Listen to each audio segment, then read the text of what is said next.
அனைவருக்கும் வணக்கம். சிவபுராணம் உரை விளக்கு தொடரின் 17ஆம் நாள் இன்று.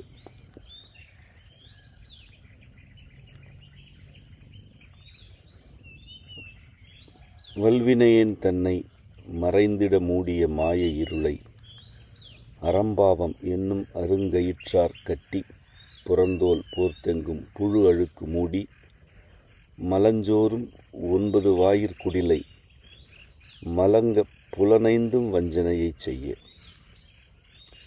விலங்கு மனத்தால் விமலா உனக்கு கலந்த அன்பாகி கசிந்துள்ளுருகும் நலந்தான் இயலாத சிறியேற்கு நல்கி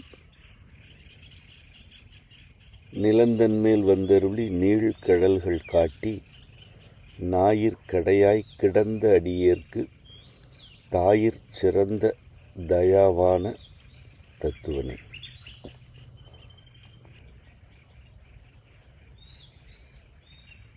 வல்வினையேன் தன்னை மறைந்திட மூடிய மாய இருள்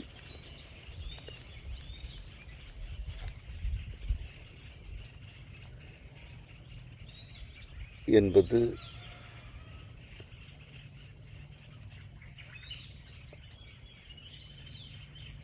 மாந்தர் யாவர்க்குமான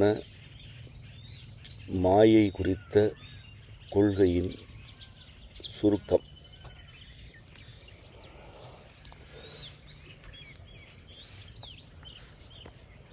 மாணிக்கவாசகர் தன்னை பற்றி திருவாசகம் முழுவதும் கூறிக்கொள்கிறார்.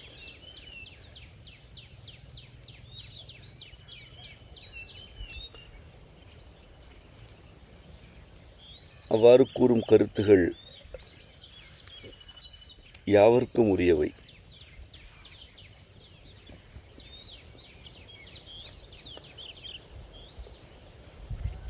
பிறர் எவ்வாறு இருக்கிறார்கள் என்று மதிப்பிடுவதை அவர் பெரிதுபடுத்துவதில்லை, ஆங்காங்கே சுட்டி காட்டுவார். மிக பெரும்பான்மையாக அவர் தன்னை பற்றித்தான் மதிப்பிட்டு வருந்துவார்.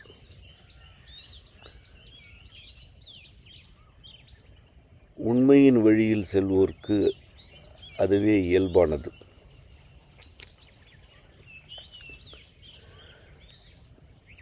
தான் எவ்வாறு இருக்கிறோம் என்பதனை ஒருவர் ஆழமாக புரிந்து கொள்கையில் அவரிடம் உண்மை வெளிப்படத் தொடங்குகிறது.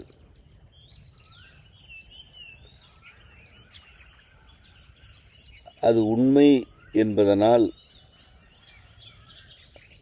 அதுவே யாவர்க்கும் பொதுவானதாகவும் இருக்கிறது.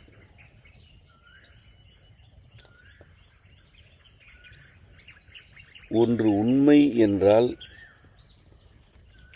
அது ஒருவருக்கு மட்டும் உரியதன்று.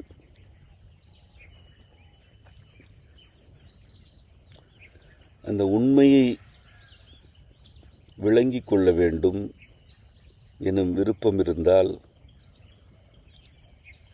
பிறரை பற்றி அறிந்து கொண்டும் புரிந்து கொண்டும் மதிப்பிடுவதை தனித்து கொண்டு தன்னை பற்றி அறிந்தும் புரிந்தும் விளக்கம் பெற வேண்டும்.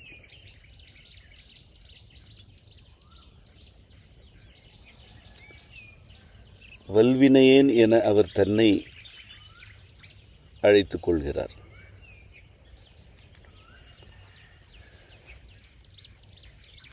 வலிமையான வினைகள் மற்றும் கடுமையான அல்லது வன்மையான வினைகள் அவை.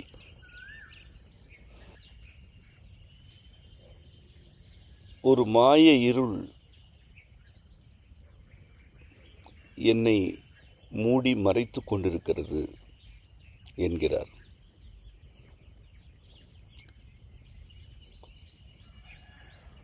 அது ஏன் மாய இருள் எனப்படுகிறது என விளங்கிக் கொள்வதில்தான்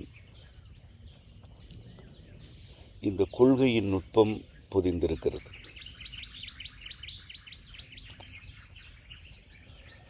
மாயை எனப்படுவது இருமைகளை அடிப்படையாக கொண்டது.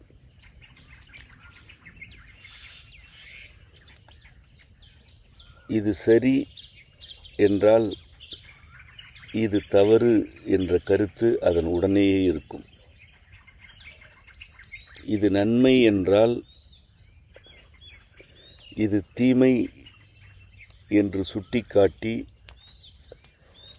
அதனை நிறுவுவதற்குரிய காரணங்கள் அந்த நன்மையின் உடனேயே இருக்கும்.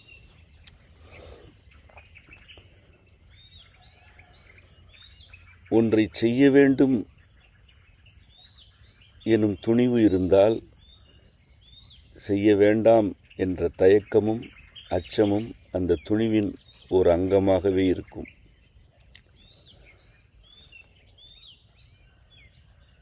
இந்த இருமைகள் இரண்டர கலந்திருப்பன.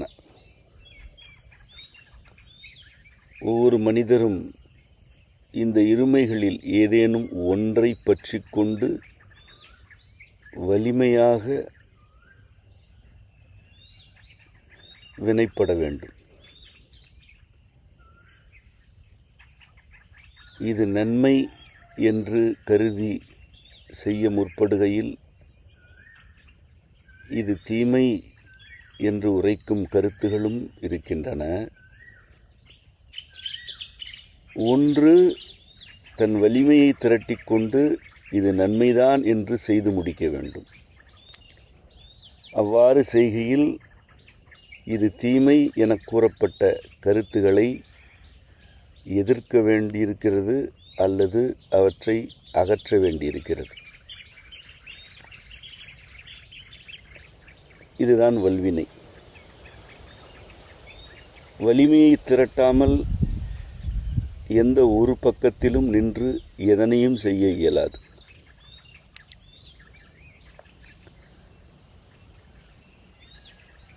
இது நன்மை என்று செய்ய முற்படுகையில் தீமைக்கு உரிய கருத்துக்களை ஏற்றுக்கொண்டு அதனை செய்யாமல் விடுவித்தால் வந்து சேர வேண்டிய நன்மைகள் வராமல் போகும், தீமைகளும் வந்து சேரும். அவற்றை பொறுத்து கொள்வதற்கும் வலிமை வேண்டும். ஆதலால் அதுவும் வல்வினை என்று ஆகிவிடும்.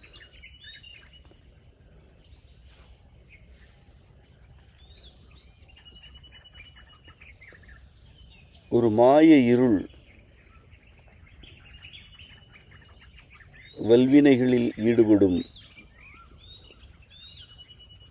மாந்த கூட்டத்தை மூடி மறைத்து கொண்டிருக்கிறது.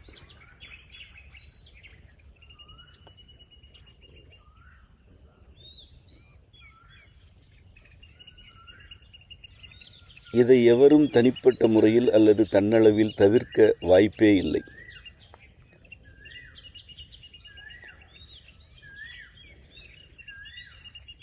ஆதலால் யாவருமே வல்வினை ஆற்ற வேண்டியிருக்கிறது. ஒருவேளை வல்வினை ஆற்றவில்லை என்றால் இருத்தலே வாய்ப்பற்றதாகி அழிந்து போகிறது அல்லது ஒழிந்து போகிறது. இருக்க வேண்டுமென்றால் வல்வினை ஆற்றித்தான் தீர வேண்டும் என்று உள்ளது. ஏதும் செய்யாமல் இருத்தல் வாய்ப்பற்றது, அதுவும் உண்மைக்கு மாறானது. ஏதாவது செய்யலாம் என்றால் அதன் உள்ளே இருமைகள் இருக்கின்றன. இரண்டையும் நோக்க வேண்டும். இரண்டில் ஏதேனும் ஒன்றை தேர்வு செய்ய வேண்டும். இரண்டையும் செய்வதற்கு வழிவகையே இல்லை. ஏனெனில் இது ஒரு திசையில் இருந்தால் அது வேறு திசையில் இருக்கிறது.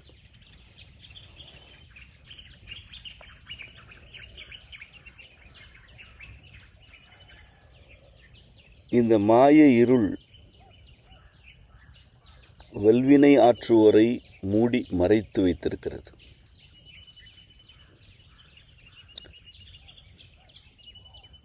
இது வல்வினையோரை மறைத்து வைத்திருக்கிறது என நாம் புரிந்து கொள்கிறோம்.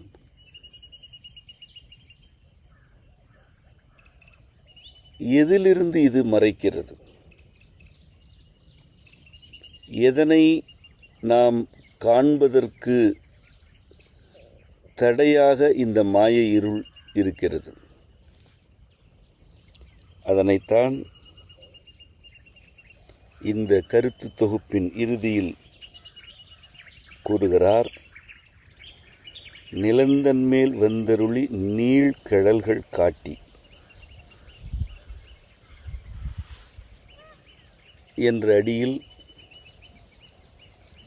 இருள் நீங்கினால் இறைவனது பாதத்தை காணும் பேரருள் வாய்க்கும் என்று கூறுகிறார்.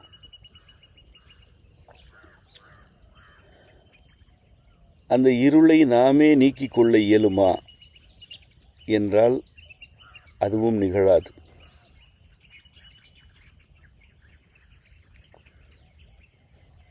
மாய இருள் எம்பெருமானது நீழ்கடல்கள் எனும் பேரருளை நாம் காணவிடாமல் மூடி மறைத்திருக்கிறது.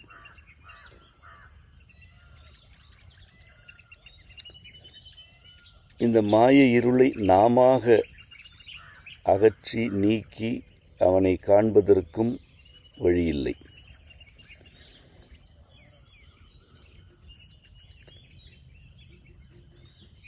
இதுதான் உண்மையை அப்படியே ஒப்புக்கொள்ளுதல்.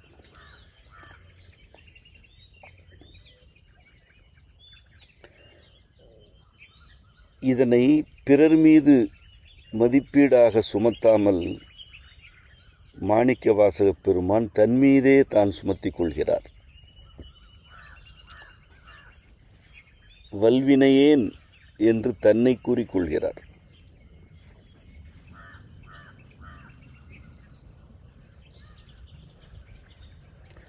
இறைவன் இந்த மாய இருளை ஒரு கயிற்றால் கட்டிவிட்டான்.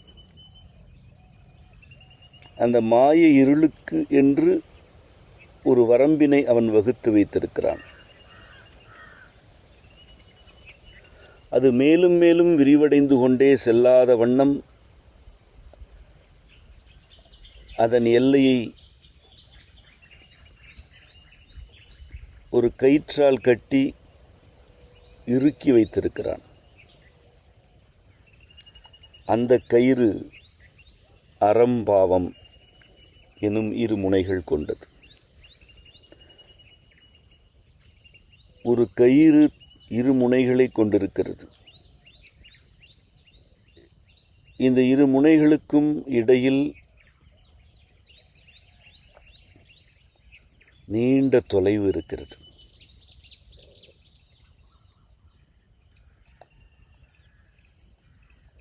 ஆனால் இந்த கயிறு ஒரு பெரிய அல்லது பரந்த பரப்பளவில் இருக்கும் இருளை கட்டி வைத்திருக்கிறது.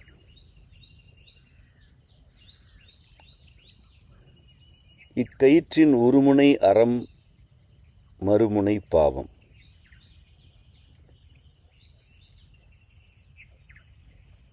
இருமுனைகளுமே அறம் என்று இருந்தால் அவை இருமுனைகள் அல்ல, இருப்பது ஒரு முனை என்றாகும்.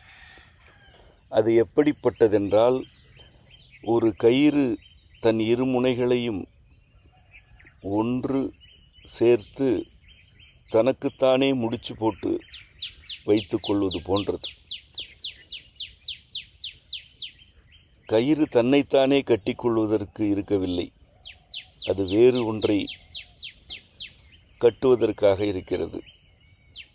அது வேறொன்றை கட்ட வேண்டுமென்றால் அதன் ஒரு முனைக்கும் மற்றொரு முனைக்கும் இடையில் ஒரு பொருள் வேண்டும், நீளம் வேண்டும். இரு முனைகளுக்கும் இடையில் வேறுபாடு வேண்டும். இந்த கயிறு அறம்பாவம் என்று இருக்கிறது. இது மாய இருளை கட்டி வைத்திருக்கிறது. மாய இருள் வல்வினையேன் என்று இருக்கும்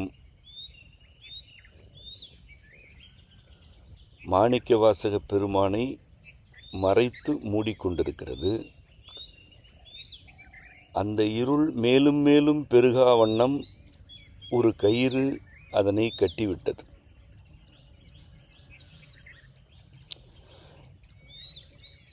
இதுதான் இறைவனது பேரருள் வந்து இறங்குவதற்கு உரிய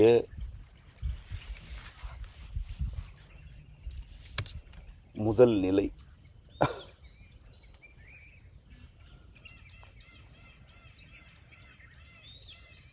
நாம் வல்வினைகளில் ஈடுபடுகிறோம் என்பதனை ஏற்றுக்கொள்ள வேண்டும். நாம் செய்வன யாவுமே நன்மையானவை, சரியானவை என்ற மதிப்பீடு பொய்யானது.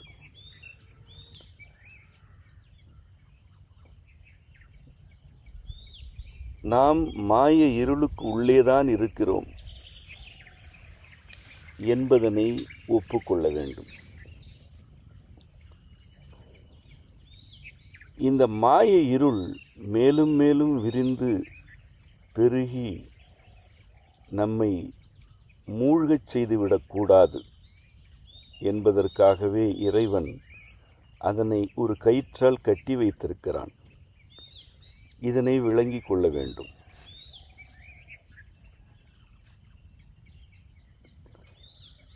இந்த இருளுக்கு வரம்பு கட்டுவது அறம்பாவம் எனும் கொள்கை.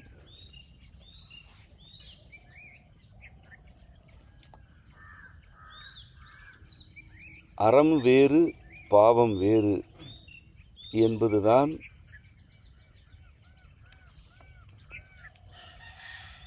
மாயைக்கு உள்ளிருக்கும் அறிவு மற்றும் தெளிவு. ஆனால் அறம், பாவம் ஆகிய இந்த எதிர்வுகள் தமக்குள் மோதிக்கொள்வதில்லை. மாறாக இந்த எதிர்வுகள் மாய இருளை கட்டி வைத்திருக்கின்றன. இது தாயினும் சிறந்த நம் இறைவனின் அன்பு.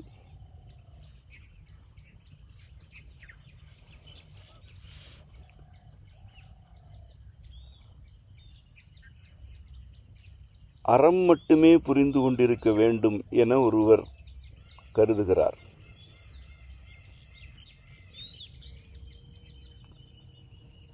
அதற்குரிய வினைகளில் அவர் ஈடுபடுகிறார்.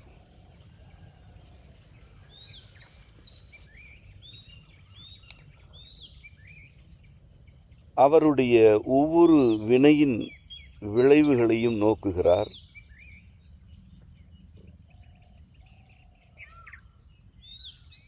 பலருக்கு மகிழ்ச்சி, நிம்மதி, சிலருக்கு மனநிறைவு, நலம் ஆகியன விளைகின்றன.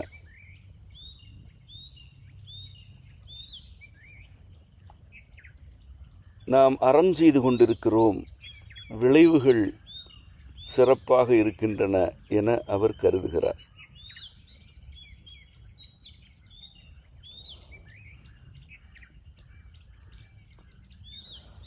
ஒரு நிலைக்கு பிறகு இவருக்கே மூச்சு திணறுவது போன்ற உணர்ச்சி எழுகிறது. ஏதோ ஒன்று இவரை அழுத்துகிறது, இருக்குகிறது. நாம் அறம்தானே செய்து கொண்டிருக்கிறோம், நமக்கு ஏன் இந்த திணறல் என அவர் வினவுகிறார். இவருடைய வினைகளால் மகிழ்ச்சி அடைந்தோர், நலமடைந்தோர், இன்னல்களிலிருந்து விடுபட்டோர் ஒரு புறம் இருக்கிறார்கள். அப்படி விடுபட்டு நிம்மதி அடைந்தவர்களை ஏற்கனவே இறுகப் பற்றி கொண்டிருந்த கூட்டத்தினர் மறுபுறம் நிற்கிறார்கள். நாங்கள் மகிழ்ச்சியாக இருக்கிறோம் என்று இந்த கூட்டம் கூறுகிறது.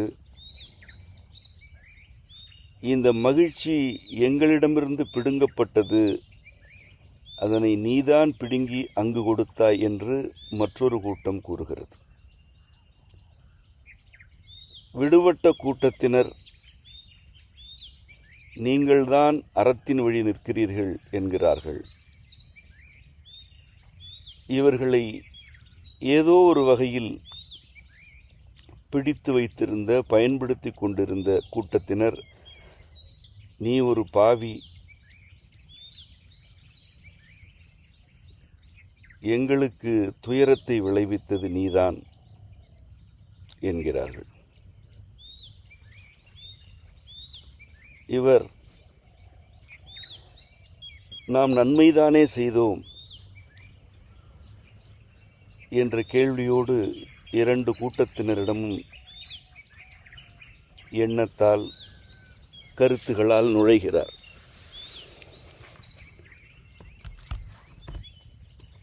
எவரெல்லாம் அறத்தினால் விடுவிக்கப்பட்டார்களோ அவரெல்லாம்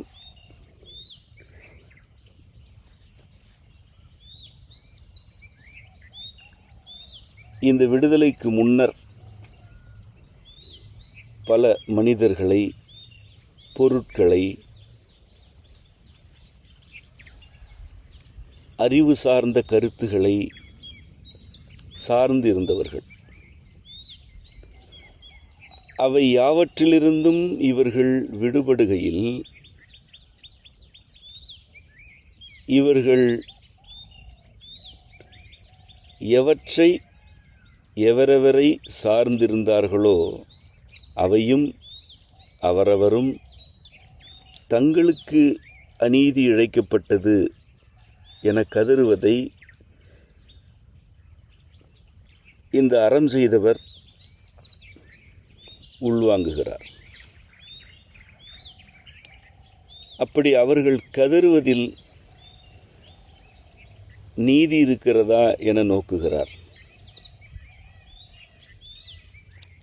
அவர்கள் சார்பிலிருந்து அந்த கதறல்களில், புலம்பல்களில் சில சரியான கருத்துகளும் இருக்கின்றன.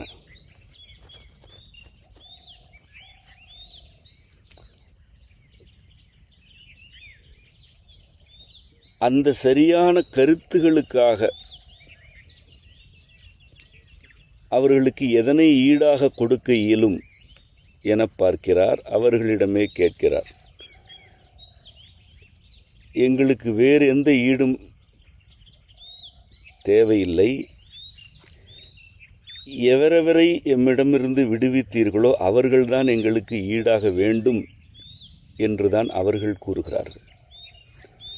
விடுவிக்கப்பட்டவர்களை மீண்டும் அங்கே ஒப்படைப்பது அறமா பாவமா என்று கேட்டால், ஒப்படைப்பது பாவம். துயரங்களிலிருந்து விடுபட்டவர்கள் தத்தம் போக்குகளில் நிம்மதியாக இருக்கட்டும்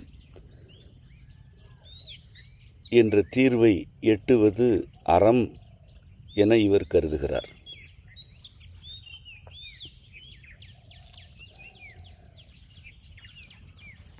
இறுதிக்கும் இறுதியாக இவர் வல்வினையில் ஈடுபட்டு விட்டார். ஒருவர் தன்னுடைய அறம் குறித்த எண்ணங்களிலிருந்து வினையாற்ற தொடங்கும்போது அந்த வினைகள் யாவும் இதமாகவும், எளிமையாகவும், மகிழ்ச்சி, பெருமிதம் ஆகியவற்றை ஊட்டுவதாகவும் இருக்கும். அதே அறவினைகளில் தொடர்ந்து ஈடுபடுகையில், அவ்வினைகளின் ஆழம் நோக்கி செல்கையில்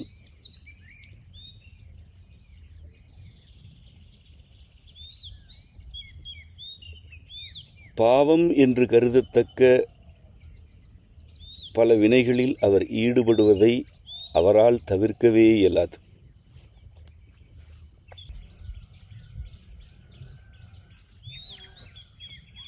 இந்த இரண்டு கருத்துகளும்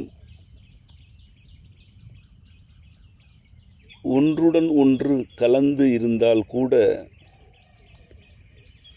இதுதான் விதி, இதுதான் நமக்கு கதி என்று இருந்து விடலாம். ஆனால் அறம் பாவம் ஆகியன ஒரு கயிற்றின் இரு முனைகள். இந்த கயிறோ மிக நீளமானது. அறம் என்ற முனையில் பயணத்தை தொடங்கி வினைப்பட்டு கொண்டே செல்கையில் இந்த கயிறு காவல் அரணாக இருக்கிறது. தடுக்கி விழுந்து விடாமல் அது காக்கிறது. வெள்ளமே வந்தாலும் அதனை பற்றி கொண்டால் கரையில் வந்து விழுவதற்கு அதுவே கருவியாக இருக்கிறது.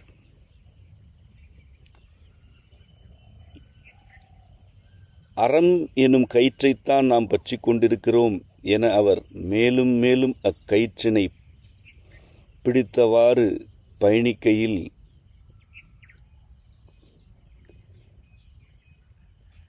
பாவம் என்ற முனையை நோக்கி அவர் நகர்ந்து வந்து விடுகிறார். இந்த நிலைக்கு பிறகு அந்த கயிற்றை விடவும் இயலாது, அடுத்த அடியை துணிந்து எடுத்து வைக்கவும் இயலாது. ஆனால் வலிமையை திரட்டிக்கொண்டு வினைகளை ஆற்றியவாறு பாவம் எனும் அந்த முனையை நோக்கி அவர் செல்லத்தான் வேண்டும்.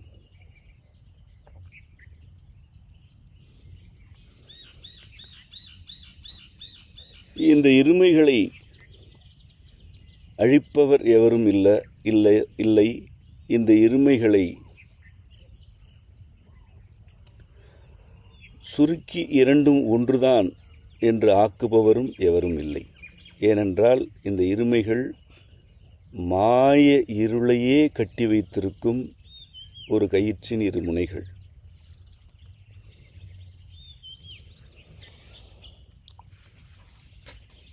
நன்மை தீமை சரி தவறு ஆகிய எதிர்வுகளை எழுப்பிக் கொண்டே இருக்கும் மாய இருள் அடக்கி ஆளப்படவில்லை என்றால் எவரும் வாழ்க்கையின் ஒரு பொழுதை கூட கடக்க இயலாது. ஆதலால் இறைவன் நீ வல்வினைகளில் ஈடுபடுவதை தவிர்க்காதே,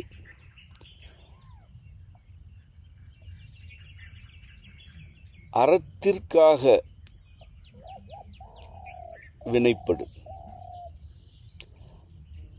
அவ்வாறு அறத்திற்காக நீ வினைப்படுகையில் மாய இருள் என்ற அந்த மாயையின் வெளிப்பாடு தனது எல்லையை விரிக்காத வகையில் அது கட்டி ஆளப்படும். ஏனெனில் நீ இப்பொழுது அறத்திற்காக வினையாற்றுகிறாய். அது ஒரு பெருங்கயிற்றின் ஒரு முனை. அந்த முனையை பற்றி கொண்டு நீ வினைப்பட்டு கொண்டே இருக்கையில் மாய இருள் படிப்படியாக ஒடுங்கத் தொடங்கும். அறவினைகளில் நீ தொடர்ந்து ஈடுபடும் காலத்தின் ஒரு நிலைக்கு பிறகு பாவம் என்ற மறுகருத்தை நோக்குவாய். நீ அந்த நிலையிலும் அறம் புரிந்து கொண்டே இருக்க வேண்டும். எது அறமோ அதனை நிகழ்த்தி கொண்டே இருப்பது அந்த அறத்திற்கு எதிரானவற்றை அழிக்கும், பாவத்தை விளைவிக்கும். அறம் நிலைநாட்டப்பட வேண்டுமென்றால் பாவம் ஒழிக்கப்பட வேண்டும். அறத்தை நிலைநாட்டுதலும் வல்வினைதான், பாவத்தை ஒழிப்பதும் வல்வினைதான். இந்த இரண்டையும் ஒருங்கே நோக்கி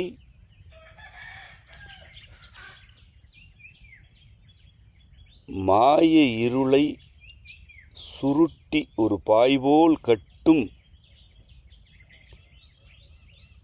வினைத்திறனை உனக்கு அருளியிருக்கிறேன். இப்படித்தான் நீ இருமைகளை கடந்து வர இயலுமே அன்றி இருளைக் கண்டு அஞ்சி நடுங்கி ஓரிடத்தில் இருப்பதனால் கடந்துவிட இயலாது. எனக்கு எது சரியோ அதனை மட்டும் செய்வேன் என்ற இருமாப்பிலிருந்தும் அதனை கடந்து வர இயலாது. ஆதலால் நீ அறம் புரிய வேண்டும் என்ற ஒழுங்கை இறைவன் வகுத்து வைத்திருக்கிறான். ஒரு கயிறு ஒரு பெரும்பரப்பை கட்டி வைத்திருக்கிறது என புரிந்து கொள்கிறோம். நாம் அறம் எனும் ஒரு முனையிலிருந்து பயணிக்க தொடங்குகிறோம். அந்த பயணத்தின் முடிவில் பாவம் எனும் மறுமுனை இருக்கிறது. அந்த மறுமுனை தனியாக ஆடிக்கொண்டிருக்கவில்லை. அது அறம் என்ற முதல் முனையோடு பிணைந்து கிடக்கிறது. அப்படி இரு முனைகளும் பிணைந்தால்தான் அது கட்டுதல் என்றாகும். அறவழியில் பயணித்து கயிற்றின் மறுமுனையை அடைதல் என்பது மீண்டும் அறத்தை அடைதல் தானே அன்றி வேறல்ல. அறமும் பாவமும் ஒன்றுடன் ஒன்று பின்னி கிடக்கின்றன. அறவழியில் பயணிக்க வேண்டும். அது பாவத்தின் பல படிநிலைகளை காட்டும். நீயே ஒரு பாவி என்றும் உரைக்கும். எல்லா பழிகளையும் சுமத்தும். ஆயினும் அறமே என் நோக்கம் என்று உண்மையாக நீ இருந்தால் பயணத்தை தொடர்ந்து அக்கயிற்றின் மறுமுனையை அடைகையில் உனக்கு ஒன்று புரியும். நாம் மறுமுனையை அடையவில்லை, புறப்பட்ட இடத்திற்கே மீண்டும் வந்தடைந்திருக்கிறோம் என்ற உண்மை. புறப்பட்ட இடத்திற்கே தான் மீண்டும் வந்திருக்கிறாய். ஆனாலும் நீ புறப்பட்ட நிலையில் எப்படி இருந்தாயோ அப்படி இன்று இல்லை. நீ இந்த மாய இருளின் முழுமையான பரப்பினையும் உள்வாங்கிவிட்டாய். இந்த மாய இருளின் சரி தவறு, நன்மை தீமை, நீதி அநீதி, நியாயம் அநியாயம் ஆகியவற்றையெல்லாம் உள்வாங்கியவாறே அறம் புரிந்து புறப்பட்ட இடத்திற்கு வந்திருக்கிறாய். இப்பொழுது உனக்கு ஒன்று தெளிவாகிறது. அறம் பாவம் ஆகிய இரண்டும் ஒன்றுடன் ஒன்று புணர்ந்தவாறு பிணைந்து கிடக்கின்றன. இந்த புணர்ச்சியின் விளைவாகத்தான் நன்மை தீமை உள்ளிட்ட இருமைகள் விளைந்து கொண்டிருக்கின்றன. நாம் அறம் எனப்படும் ஒரு கொள்கையை பற்றி கொண்டு மாய இருளை முற்றுமுழுதாக சுற்றி வந்து நமக்குரிய ஆதிநிலையை அடைவது எளிது. இது நாம் கண்டு அஞ்சத்தக்க பெருஞ்சுமையும் அல்ல, பெருந்துயரமும் அல்ல என்பது புரியும். பிறவிகளின் போக்கில் இருமைகளை கடக்க மறுப்போர், இருமைகளை கண்டு அஞ்சுவோர் இறைவன் அடியை காண்பதில்லை. இருமைகளை கண்டு அஞ்சி கிடப்போர் மாய இருளுக்குள் உழன்று கொண்டுதான் இருக்க வேண்டும்.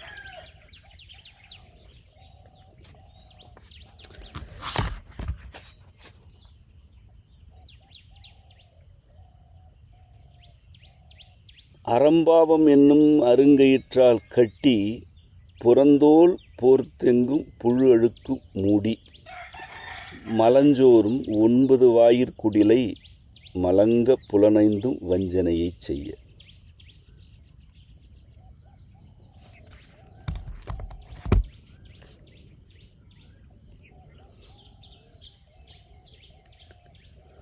புறந்தோல்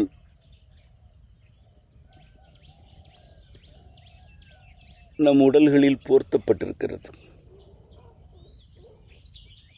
இதுவே ஒரு நுட்பமான கொள்கைதான்.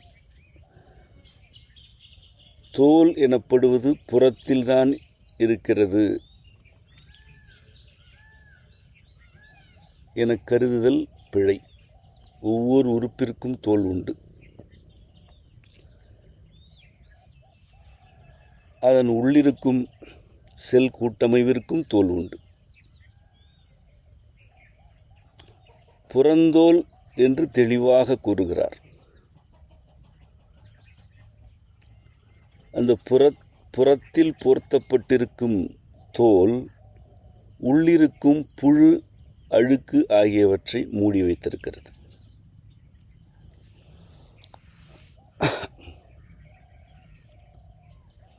மேலும் கீழுமாக அசைந்து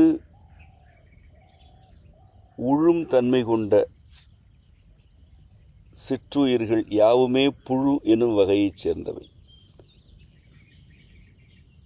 உடல்களுக்கு உள்ளே பல கோடி புழுக்கள் நெளிந்து கொண்டே இருக்கின்றன.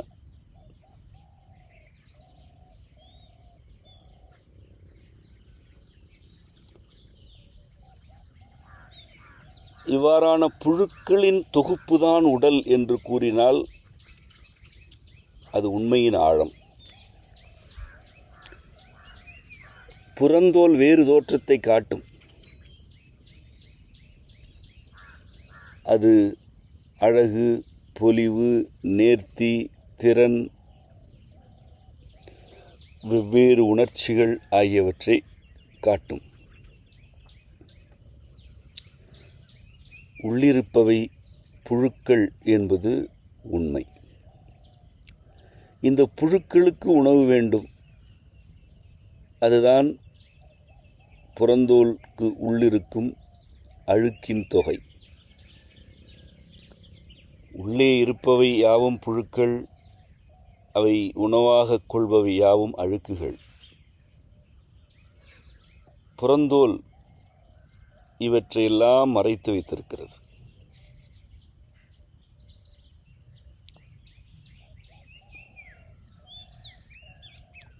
அது தோற்றத்தில் ஒரு மயக்கத்தை வெளிப்படுத்தி கொண்டே இருக்கிறது. ஒவ்வொரு உடலின் உள்ளேயும்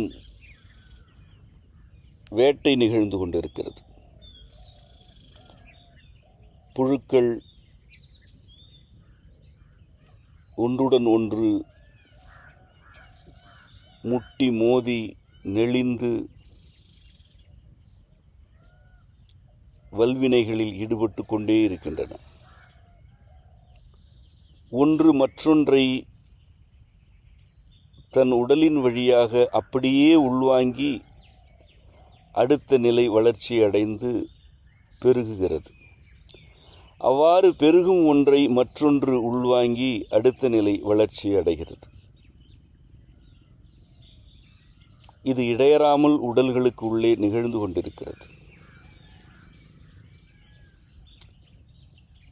ஒன்றை ஒன்று உள்ளிழுத்து உணவாக்கி உடல் வளர்ப்பது ஒருபுறம் என்றால், உடலாக மாற்றமடையாத பகுதிகள் அழுக்கு, மலம் என்று உடலுக்கு உள்ளே வெளியேறி கொண்டே இருக்கின்றன. அவையும் சேர்ந்து கொண்டிருக்கின்றன. அந்த அழுக்குகளை உணவாக்குவதற்கென்று பல கோடி புழுக்கள் இருக்கின்றன. அவை அழுக்குகளை உள்வாங்கி உணவாக்கி தம் உடல்களை வளர்க்கின்றன, இனங்களை பெருக்குகின்றன. அவற்றிலிருந்தும் ஒன்று வெளியேறுகிறது. அது அழுக்கல்ல, அது மலம். இந்த மலத்தை வெளியேற்றுவதற்கு 9 வாயில்களை உடல் கொண்டிருக்கிறது. 2 செவிகள், 2 கண்கள், நாசித்துளைகள் 2, வாய் 1 என முகத்தில் 7, மலத்துளை,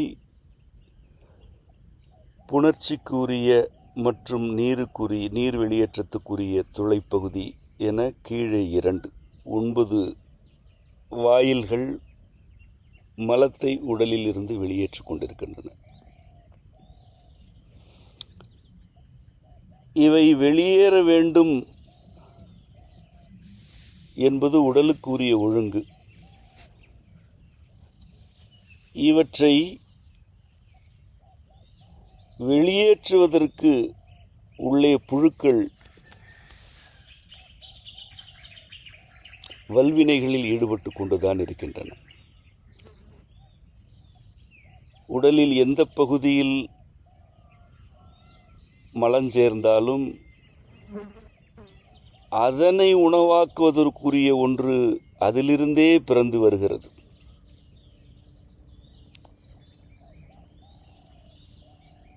அது அந்த மலத்தை உணவாக்கி அடுத்த நிலைக்கு அதனை மாற்றமடைய செய்து வெளியேற்றுவதற்கு துணை செய்கிறது. புறத்தில் இருக்கும் தோல் இந்த நிகழ்வுகளில் ஒன்றை கூட காட்டுவதில்லை. யாவும் அழகாக, அமைதியாக, எளிமையாக இருக்கின்றன என்ற தோற்றத்தை அது வெளிப்படுத்தி கொண்டே இருக்கிறது. உடலுக்கு உள்ளே வல்வினைகளின் கூத்து நிகழ்ந்து கொண்டிருக்கிறது. இந்த உடலை ஒரு கட்டமைவாக இறுக்கி வைத்திருக்கும்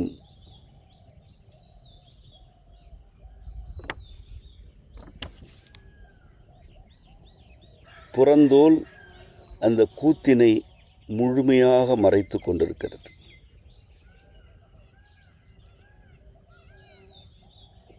உள்ளே இருக்கும் ஓர் உடலி மற்றொரு உடலியை அப்படியே உள்வாங்கி உணவாக்குகிறதே, இது சரியா தவறா என்று கேட்டால்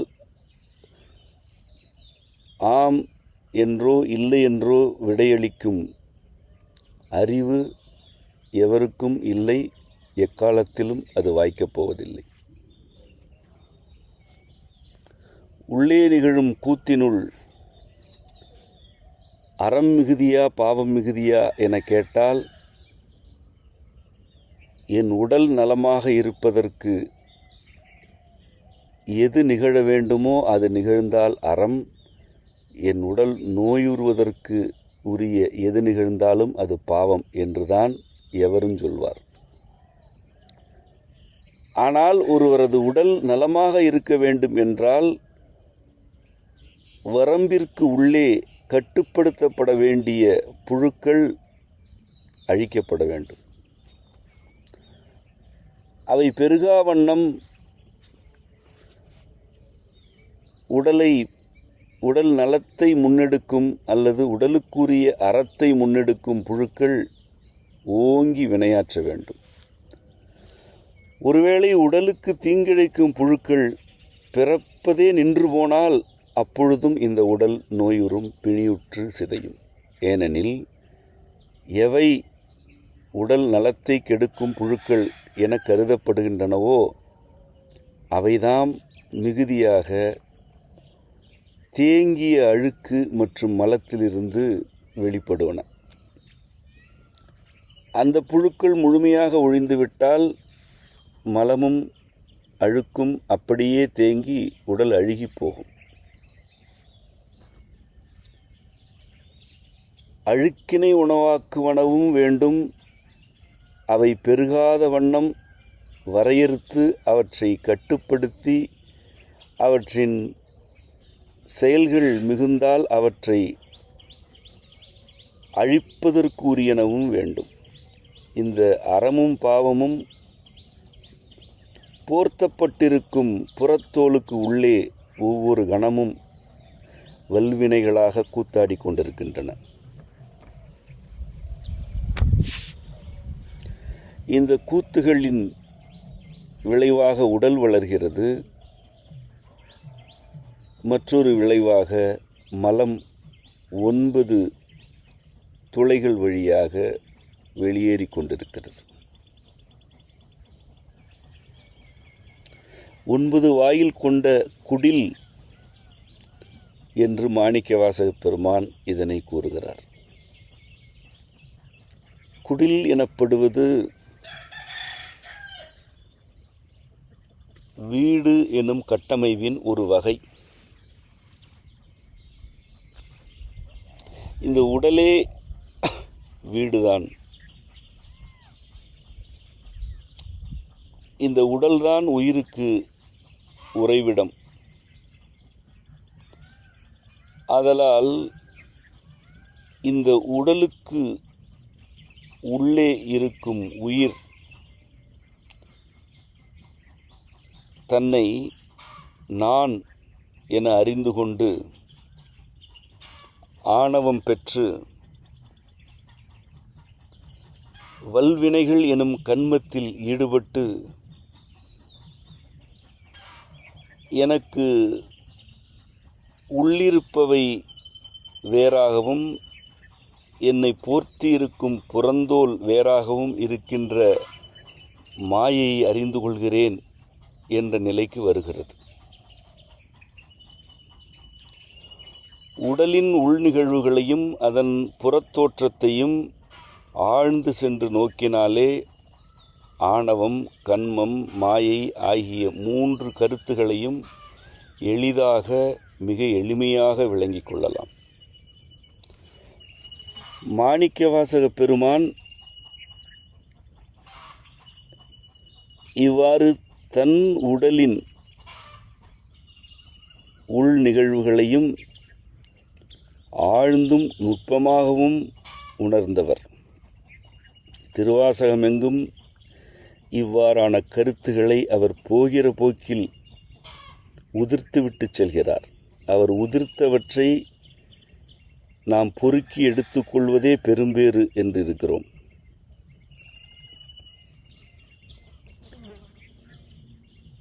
மலங்க புலன் 5 வஞ்சனையை செய்ய விலங்கு மனத்தால் விமலா என இறைவனை மலங்களிலிருந்து விடுவிப்பவனே என விழிக்கிறார்.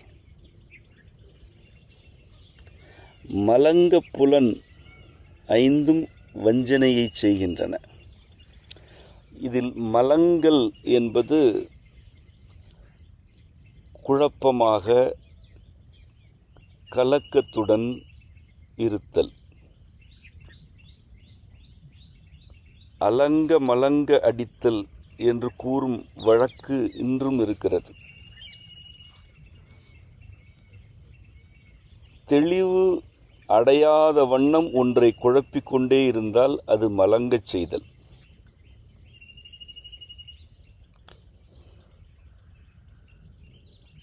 புலன்கள் 5 உற்றறிவு கொண்டுள்ள தோல்,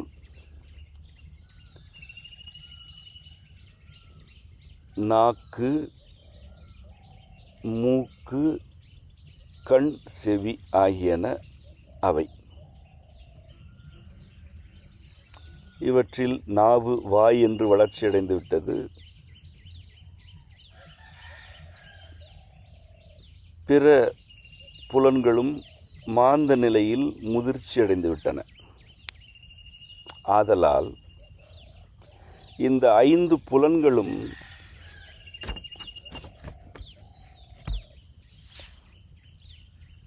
தெளிவு கிடைக்காத வகையில் குழப்பத்தை விளைவித்து கொண்டே இருக்கின்றன. இவ்வாறு இவை மலங்கச் செய்கின்றன அல்லவா? இதுவே வஞ்சனை என்கிறார் மாணிக்கவாசகர். மற்றவர்கள் செய்வது அல்ல வஞ்சம், என் 5 புலன்களும் எனக்கு செய்வதுதான் வஞ்சம் என்கிறார்.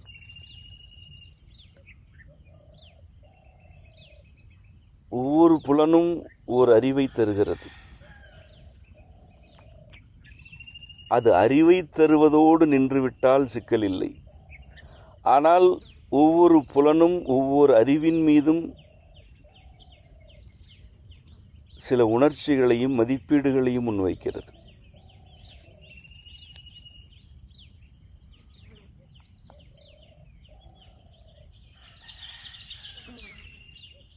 முதல் அறிவு உற்றறிவு. அதற்கு உரிய உறுப்பு தோல் என்கிறோம். தோல் எனப்படுவது ஓரிடத்தில் இருப்பதல்ல, உடல் முழுமைக்குமானது. இந்த முதல் புலன் ஒரு விரல் பட்டால் இதம் என்கிறது, வேறு விரல் பட்டால் கடுமை என்கிறது.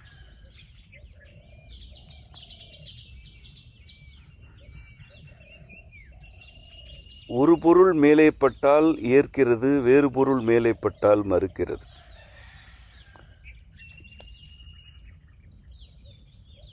இரண்டாம் அறிவுக்குரிய புலனாகிய நாக்கு பிடித்தவற்றை மகிழ்ச்சியோடு வரவேற்கிறது, பிடிக்காதவற்றை ஒதுக்குகிறது. முதல் அறிவுக்கு உரிய புலன் எவற்றையெல்லாம் பொருத்தமானது என்கிறதோ அவற்றை மட்டுமே வைத்து கொண்டிருப்பதற்கு வழியில்லை. பொருந்தாதனவும் மேலே வந்து படத்தான் செய்யும். பொருத்தமானவை மட்டும்தான் தொட வேண்டும், பட வேண்டும் என்றால் வல்வினை தலையெடுத்தாடும். பிடித்தவை மட்டும்தான் நாவில் பட வேண்டுமென்றால், அவ்வாறு பிடித்தவற்றால் உடலுக்கு தீங்கு நிகழ்ந்தால் அது நலத்தை கெடுக்கும்.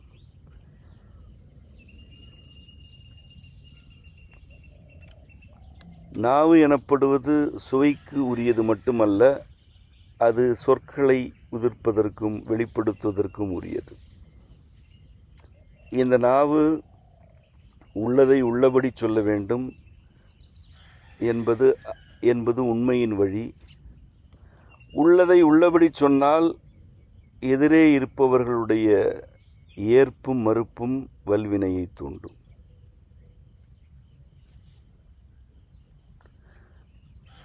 இப்படி ஒவ்வொரு புலனும்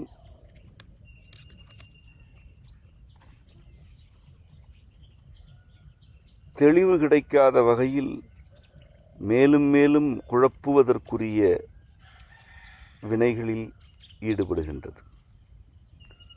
இதனை விட வஞ்சனை வேறு ஏதாவது இருக்க இயலுமா? அவரவர் ஐம்புலனே அவரவருக்கு வஞ்சனையை செய்கிறது. இதனை அப்படியே ஏற்றுக்கொண்டால் வஞ்சனை புறத்திலிருந்து வருவதல்ல, அவரவரிடமிருந்து விளைவது என்ற உண்மை விளங்கும். யாவற்றிலும் தெளிவு வேண்டும். யாவற்றையும் இருமைகளை கடந்து விளங்கிக் கொள்ளும் வேட்கை வேண்டும். அந்த வேட்கை உள்ளிருந்து எழுந்தாலும் புலன்கள் வஞ்சனை செய்து அவற்றை குழப்பிக்கொண்டே இருக்கின்றன.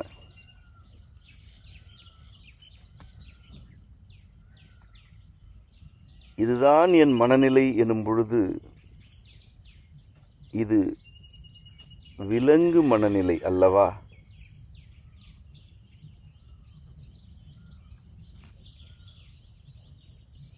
விலங்கு மனத்தால் விமலா உனக்கு கலந்த அன்பாகி கசிந்துள்ளுருகும் நலந்தான் இல்லாத சிறியேற்கு நல்கி நிலந்தன்மேல் வந்தருளி நீழ்கழல்கள் காட்டி என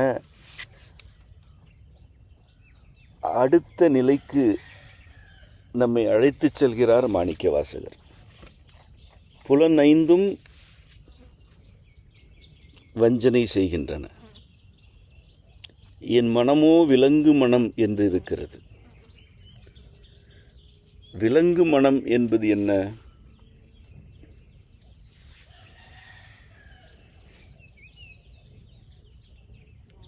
தன் இருத்தலுக்கு உரியவற்றில் தான் ஈடுபடுதல் மீது எந்த கேள்வியும் அற்றது. அதுதான் விலங்கு மனம்.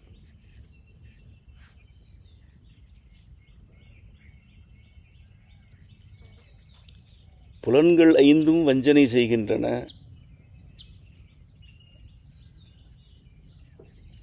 நான் குழம்புகிறேன், தெளிவின்றி தவிக்கிறேன். ஆயினும் நான் என் இருத்தலுக்கு உரியவற்றை செய்து கொண்டே இருக்கிறேன். நான் ஏற்கனவே இப்படித்தான் பறவையாய் பாம்பாய் பல்விருகமாய் இருந்தேன். இருந்து இருந்து இளைத்துத்தான் இங்கு வந்திருக்கிறேன். இங்கும் விலங்கு மனம் என்னை தொடர்கிறது. புலன் அறிவின் வழியாக என்னால் தெளிவு பெற இயலவில்லை.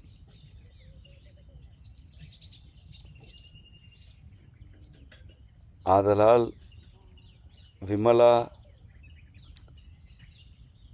மலங்களிலிருந்து விடுவிப்பவனே, உனக்கு கலந்த அன்பாகி கசிந்து உள்ளுருகும் நலம் இல்லாத சிறியவன் நான்.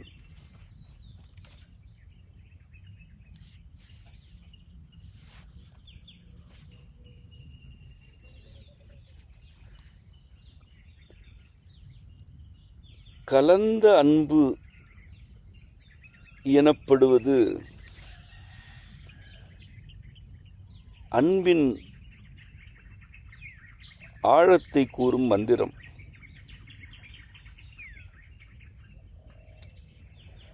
இறைவன் யாவுமாக இருக்கிறான், யாவற்றிலும் இருக்கிறான். அவன் யாவிலும் கலந்திருக்கிறான். அவனுக்கு இருமைகள் இல்லை. இறைவன் அறம் புரிவதும் இல்லை, அவன் பாவியும் இல்லை. அது இறைவனுக்கு மட்டுமே உரிய நிலை. ஏனென்றால் எந்த புழு உடலின் உள்ளே நெளிந்து கொண்டிருக்கிறதோ அந்த புழுவிலும் அவன் இருக்கிறான். உடல் என்று ஒன்றை புரிந்து கொள்கிறோமே, அதுவாகவும் அவனே இருக்கிறான்.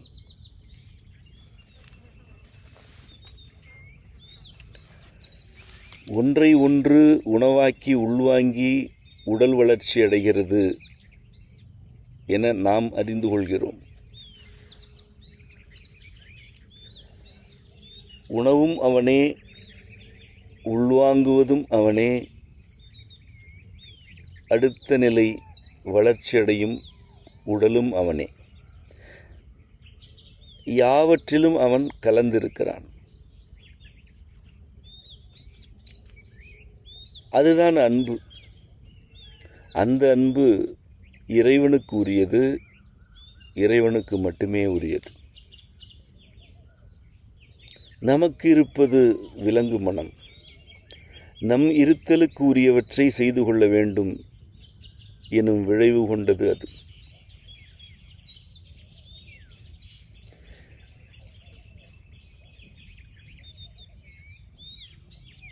உயிர் கொண்ட ஓர் உடல்தான்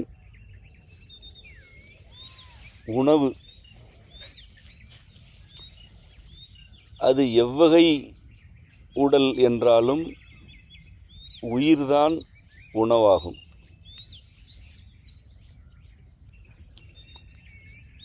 இதனை எவரும் தவிர்க்க இயலாது. ஓர் உறைவிடம் அல்லது இருப்பிடம் அமைக்க வேண்டுமென்றால் அவ்விடத்தில் இருக்கும் தாவரங்கள் அழிக்கப்பட வேண்டும். அவற்றில் வாழும் உயிரினங்களின் வாழ்விடம் பறிபோய் அவை அங்கிருந்து அகன்று செல்லும் அல்லது அழிந்தே போகும்.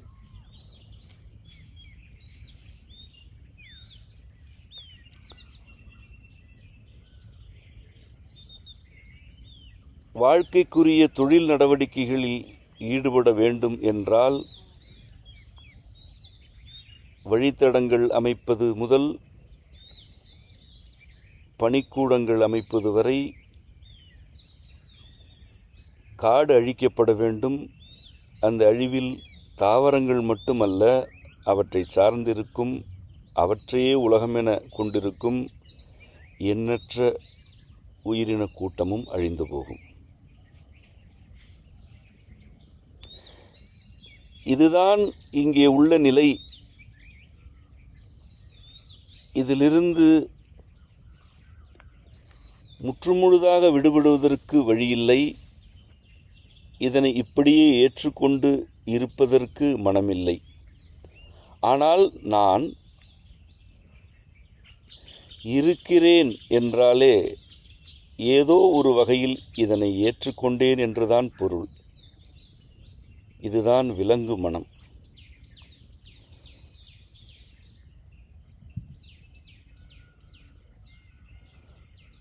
ஒரு வேங்கை மானின் கழுத்தில் உள்ள உதிரத்தை உறிஞ்சுவது பாவம் என்று கருதுவோர் பலர் உள்ளனர். அந்த வேங்கை தன் இருத்தலுக்காக தனக்கு வழங்கப்பட்ட வினையில் ஈடுபடுகிறது. அது வல்வினை. ஆனால் மாந்த கூட்டத்தின் இருத்தலுக்காகவும் அவர்களுடைய ஆசைகளுக்காகவும் நேரிடையாக எந்த விலங்கின் உதிரமும் உறிஞ்சப்படுவதில்லை என்பதை தவிர மற்ற எல்லா வகைகளிலும் பல கோடி உயிரினங்களின் உடல்கள் சிதைக்கப்பட்டு கொண்டே இருக்கின்றன. வேங்கையோ புலியோ தன் இருத்தலுக்கு உரியவற்றை மட்டும் செய்துவிட்டு அவ்வவற்றின் ஒழுங்கில் நிலை பெற்று விடுகின்றன. மாந்த கூட்டம் தம் இருத்தலுக்கு உரியவற்றை மட்டும் செய்வதில்லை. தேவைக்கு மிகுதியாக, மிகுதிக்கு மிகுதியாக பல செயல்களில் ஈடுபட்டு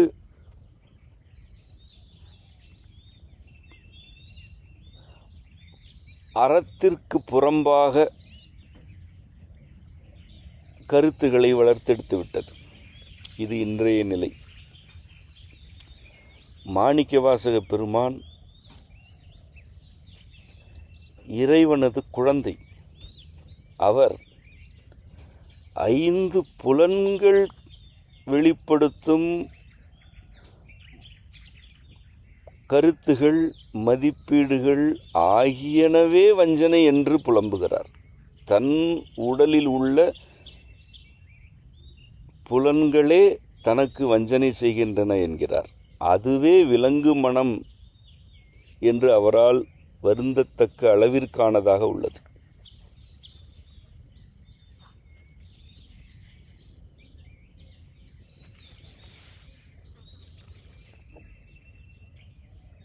யாவற்றிலும் கலந்து இருப்பது அன்பு.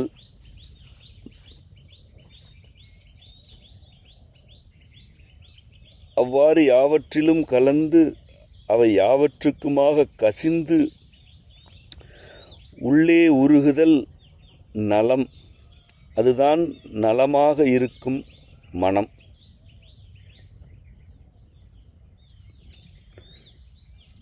வல்வினைகளில்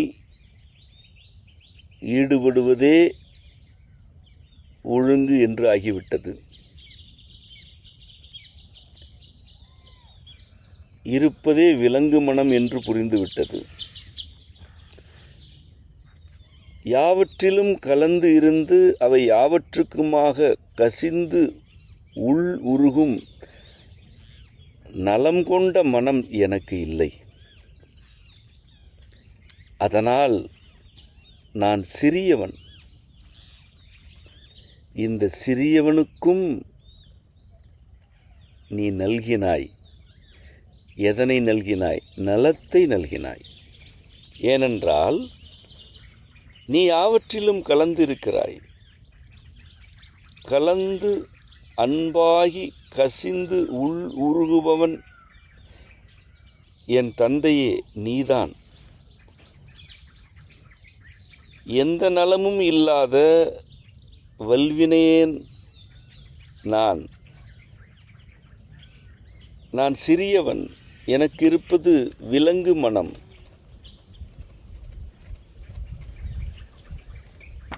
நீ கலந்த அன்பாகி கசிந்து உள்ளுருகி உன் நலம் எனும் அருளை எனக்கு நல்கினாய்.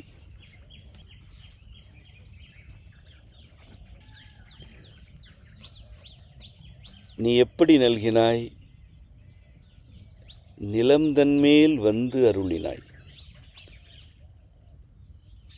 இந்த நிலத்தின் மேல் நீ வந்தாய். உன் நீண்ட கடல்களை காட்டினாய். நீயே வந்தாய்.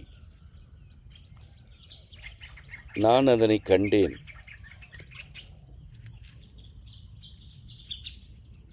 நீ எங்கும் இருக்கிறாய். உன் கடல்கள் மிக நீளமானவை. அவை என்னை நோக்கி நீண்டு வந்தன. அந்த நீழ்கடல்களை காட்டினாய். நான் நாயினும் கடையன் என்று கிடந்தேன்.